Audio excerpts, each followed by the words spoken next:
دوسرا پردہ ہے ستر، جسم کو ڈھانپ کر رکھنا۔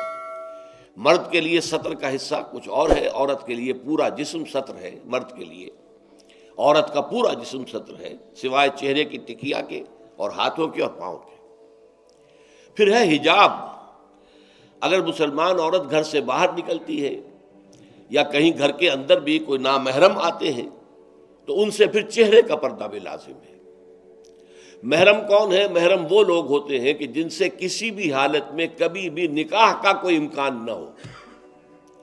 باپ سب سے بڑا محرم ہے۔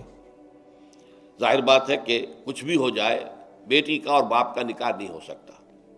بھائی ابدی محرم ہے، اس کے درمیان، ان دونوں کے بہن بھائی کے درمیان رشتہ نہیں ہو سکتا۔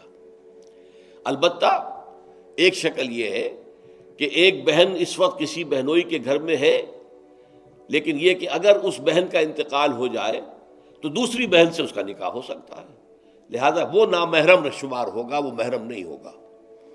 اس حوالے سے وہ جو ابدی محرمات ابدیہ ہے وہ ہے محرم، اور ان کے سامنے کھلے چہرے کے ساتھ بھی عورت نہیں آ سکتی۔ اور محرموں کی فہرست جو ہے وہ سورہ نور کے اندر دے دی گئی ہے، بڑی مفصل اور تفصیلی آیت ہے۔ اور چوتھا پردہ یہ ہے کہ معاشرہ غیر مخلوط ہو، مرد و زن کے مابین اختلاط نہ ہو، مخلوط مجالس نہ ہو، دفتروں میں مل جل کر کام نہ کیا جا رہا ہو، اور کہیں کہیں کارخانے میں شانہ بشانہ کھڑے ہو کر کام نہ کیا جا رہا ہو، نہیں، یہ معاملہ غلط ہے۔ بلکہ سیگریگیٹڈ سوسائٹی، عورتوں کے دائرہ کار، کسی شے پر پابندی نہیں ہے۔ عورتوں کے لیے تفریح گاہیں بنائیں آپ، جس میں صرف عورتیں اور بچے جا سکتے ہو ایک خاص عمر کی حد تک، مرد نہیں جائیں گے۔ مردوں کے لیے تفریح گاہیں علیحدہ ہوں گی، وہاں عورتیں نہیں جائیں گی۔ تو عورتوں اور مردوں کے درمیان عدم اختلاط، مدارس ہے، اسکول ہے، کالج ہے، یونیورسٹیاں علیحدہ علیحدہ بنا دیجیے، پڑھیں وہ بھی، یہ بھی پڑھیں، لیکن مخلوط نہ ہو، مخلوط تعلیم نہیں۔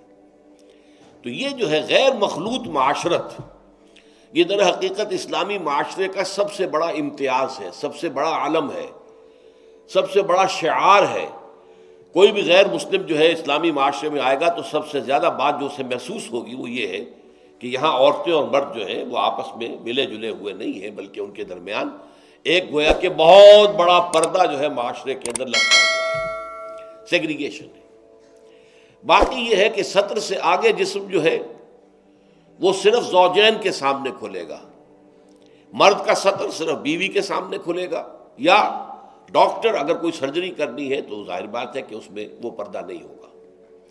عورت کا بھی چہرہ، ہاتھ اور پیر کے علاوہ جسم کا کوئی حصہ کسی محرم کے سامنے نہیں کھلے گا سوائے شوہر کے یا ڈاکٹر کے۔ یہ سارا جو تفصیلی نظام دیا گیا ہے، اس کا ہدف کیا ہے کہ یہ مرد اور عورت کے درمیان جو کشش اللہ نے رکھی ہے، زبردست کشش، یہ کشش اگر نہ ہو تو تمدن کا یہ ہنگامہ ہی نہ ہو، شادیاں لوگ کریں ہی نہ، اور لوگ جو ہیں یہ مشقتیں اور یہ مصیبتیں جھیلیں ہی نہ۔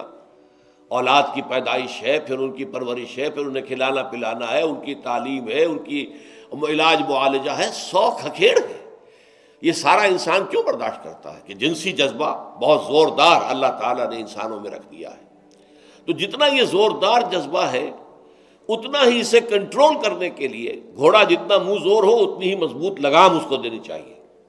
لہذا اس کے لیے یہ حدود اور قیود عائد کر دیے گئے تاکہ جو سیکشول ارج ہے یا سیکشول اٹریکشن جو کہ جنسی طور پر انسان کے اندر ہے، مرد میں بھی ہے عورت میں بھی ہے، وہ کل کی کل زوجین پر مرتکز ہو جائے۔ شوہر کا وہ پوری سیکشول ارج جو ہے وہ اپنی بیوی پر مرکوز ہو، بیوی کی وہ پوری جو سیکشول ارج ہے وہ اپنے شوہر پر مرکوز ہو، ادھر ادھر نگاہیں نہ بھٹکیں۔ مبادا کہیں جا کر کسی مرد کی نگاہ میں کوئی عورت کھب گئی، اب ظاہر بات ہے کہ آنکھ سے ہو کر وہ تصویر جو ہے نہا خانہ دل میں اتر جاتی ہے، پھر وہ خوابوں میں آئے گی، خیال میں چھائی رہے گی، نتیجہ کیا ہوگا؟ اپنی بیوی کی طرف سے توجہ ہٹ جائے گی، وہ جو بانڈ آف لو ہے اور باہمی اٹینشن ہے ایک دوسرے کی طرف شوہر اور بیوی کی، وہ کم ہو جائے گی، اور اس کا نتیجہ کیا نکلے گا کہ خاندان کا ادارہ کمزور ہو جائے گا، جس سے کہ اسلام چاہتا ہے کہ بہت مضبوط ادارہ۔ اس لیے یہ ساری قدغنیں ہیں، یہ سارے ضوابط ہیں، یہ قواعد ہیں بلکہ اسلامی معاشرے کا جیسا کہ میں نے عرض کیا ہے یہ سب سے نمایاں وصف ہے کہ یہاں مرد و زن کا اختلاط نہیں ہے۔